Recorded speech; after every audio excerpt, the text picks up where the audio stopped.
him to Nairobi. I think we have our police stations all over the country. Wasn't it enough DIG or DCI to have the suspect Ojwang or any other being interrogated in Homa Bay? Wasn't it enough? I think that is... Chair, the question I asked is who authorized?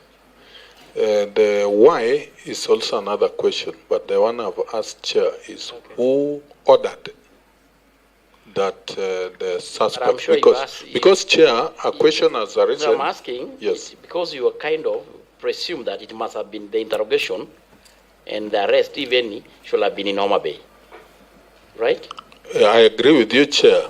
The framing may be different. Thank you, Chair. Your point is, you've made your point. Vice Chair? Those ones, we should be winding up and try to capture every member's question.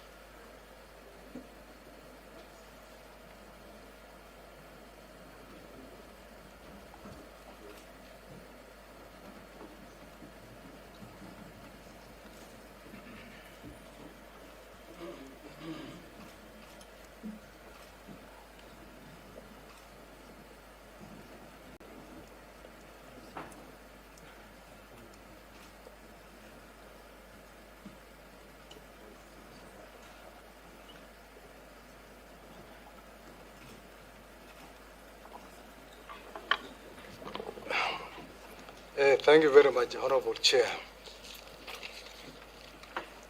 The issue of who authorized the movement of the late Albert Ojwang from Homa Bay to Nairobi.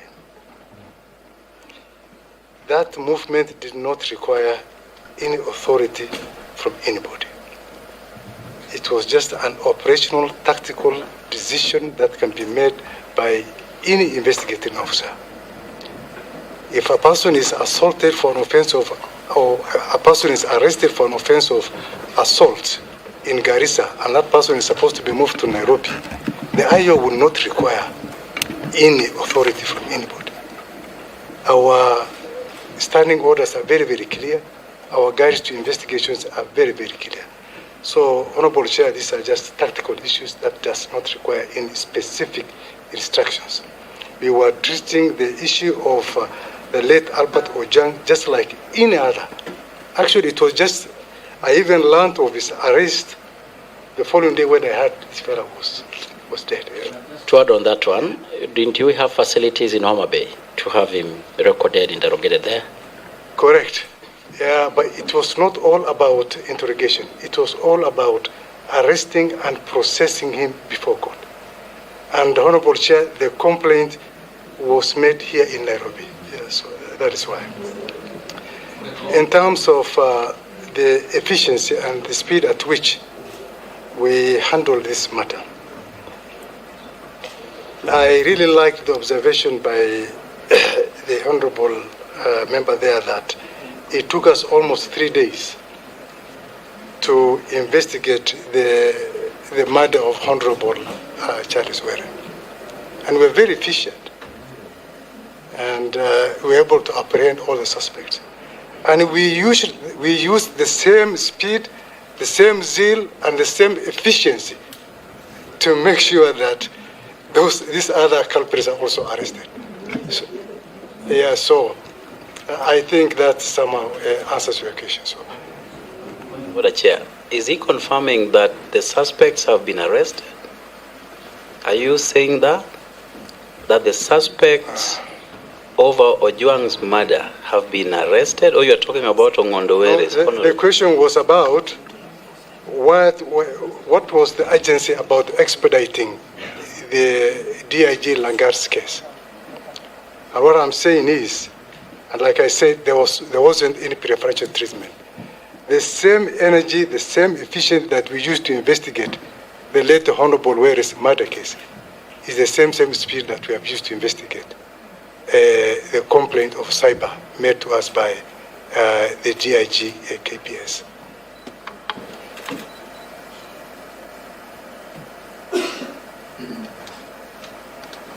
And like I said, Honorable Chair, it's not the first time that the DCI is expediting cases.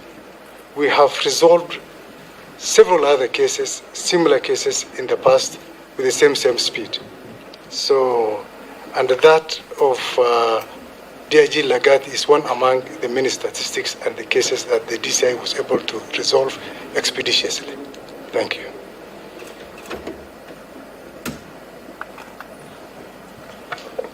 When the other three are still...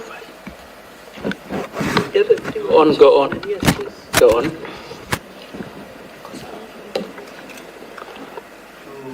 Okay, last question.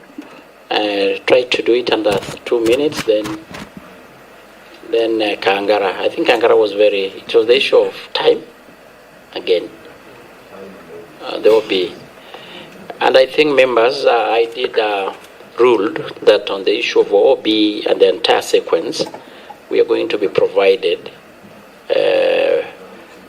It's okay, we'll extract it from the record. They're going to provide the entire record from OB, from the sequence. It will form part of our findings and observation in our report writings. So go on, please. We must be finishing this in 10 minutes. Thank you very much, Honorable Chair and Honorable members. The questions from Honorable Kero. Why are we still having abductions?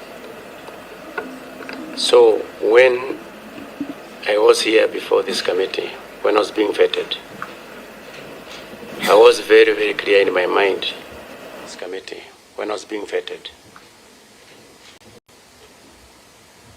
And let me also state this.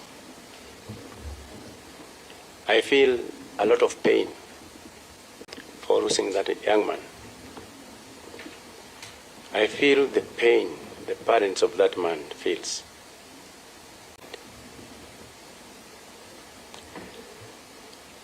And for that reason, we want those investigations done quickly, and those who have committed the offense to have their time as directed by the laws of this land. On abductions, every case reported to us, to the National Police Service, on missing persons, we investigate them with the same seal. The DCI, as we speak now, he has a team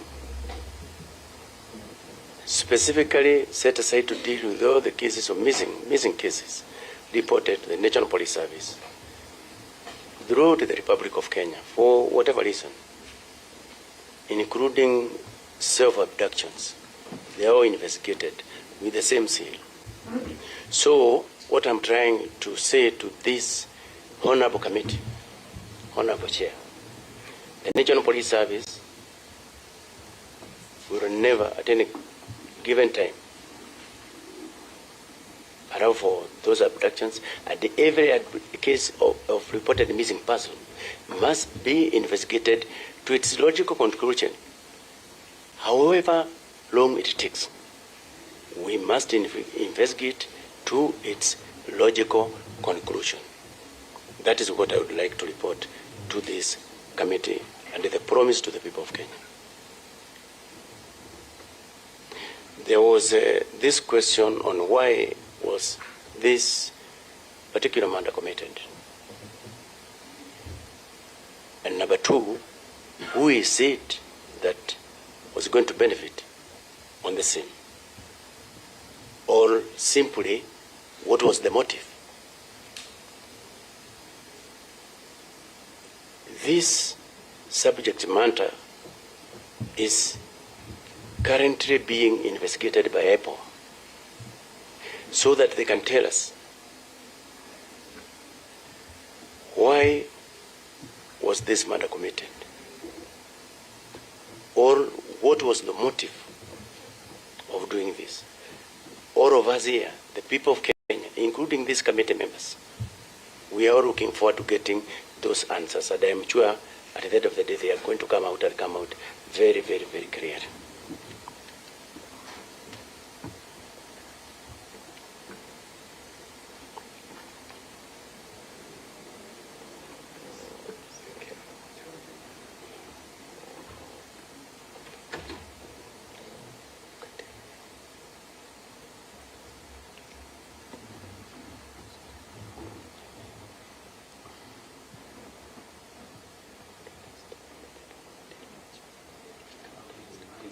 I asked about visiting the family to commiserate with them.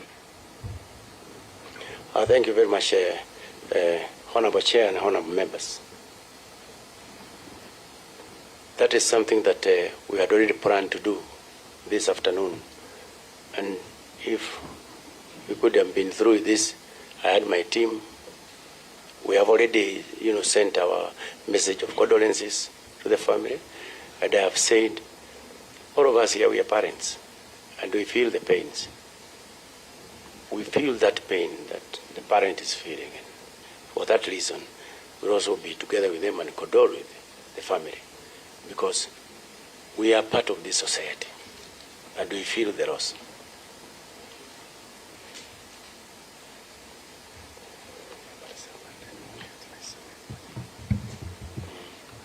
So, thank you very much here. That is what we would like to submit. Thank you very much, Chairman. IG, I believe you are before this committee because we oversight you. We give you resources, both to look after the police and also to make Kenya a safe place. And in this particular case, the issue of Albert Ojwang is a person who died when he was the guest of the state, which should never have happened. And what we must discourage all of those who are under you is this thing of blue code of silence. When a crime is committed, it is a crime. We cannot look the other way. Imagine Albert could have been my son or your son, or any of you uniformed officers' sons, and we would have felt the same pain, or even more. So I have just about 3 questions. The first one is, what was the instruction to the arresting officers who were sent to Homa Bay? And was there a warrant of arrest? The second question is the idea of Mr. Talam accepting over the phone for a suspect to be incarcerated in his cells. Is it normal? Or it should be in a way that he vigorously interrogates that particular suspect is both physically and mentally stable to allow him in his cells. My third question is, after the autopsy, we now know that this young man met his death through head injury, neck pressure, strangulation, multiple superficial injuries. This committee gives money to DCI for homicide investigation so that those who are culpable are brought before the court of law. And if you tell us we have given it to IPOA, are you not telling us that we should actually give that money to IPOA, not yourselves? My final question is on this issue of Central Police. Central Police is at the heart of the city of Nairobi, with a population going to 5-6 million. And it is the most important station in Kenya. Why do we have a chief inspector who runs the Central Police? Yet all other officers in Nairobi, you'll find the IG, the DIG, all the senior officers are in Nairobi. For him to be able to not take instruction from any other person, it means the the OCS in Nairobi must be senior enough to even reject orders that come from any direction which he or she believes that it is unlawful or he's not comfortable. So are you thinking about that Central Police in terms of command and control? Thank you, Chairman. Respond to those ones.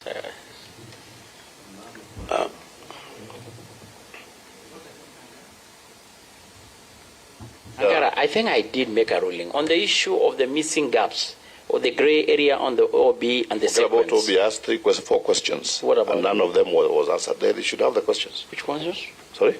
Which ones? I asked even when Kevin was released from prison, the Moinde person, did not get that kind of an answer. Huh? Right? Yes, I talked about the OB. But I don't know. I think I said on the issue of the sequence, they will provide what they have. On what is missing, it's Kenyans are watching, Chair. They should just be able to answer these questions. Yes. Let me put Just a straightforward. This is a straightforward question, Honorable Chair. Like I said, we'll be able to share with the committee all the documentations relating to the complaint filed by the DIG KPS, the OB entry relating to the arrest of Muinde and the release of Muinde, that's escaping, the OB entry relating to the arrest of the late Albert Ojwang, all the way from Homa Bay, and the entry here, and all the other relevant documentations we are going to avail. To the last questions. While there,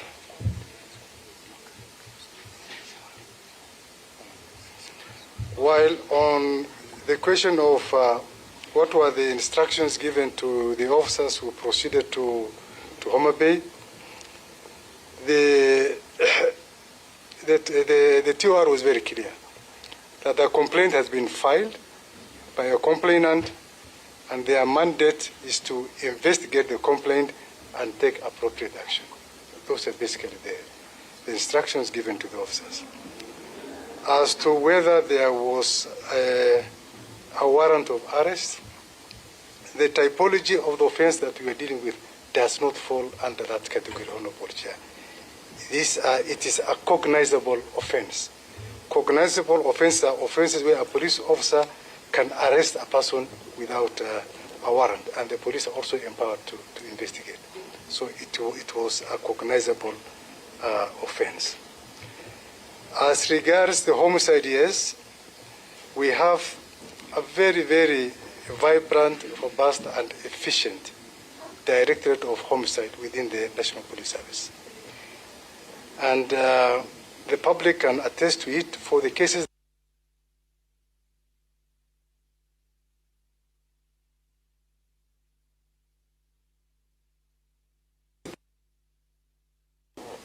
They were involved in the investigation of the late Honorable Were's matter and several other high-profile cases. Not that, Honorable Chair, we don't have the capacity. We have the capacity. We have the willpower. We are willing to investigate, even if directed today.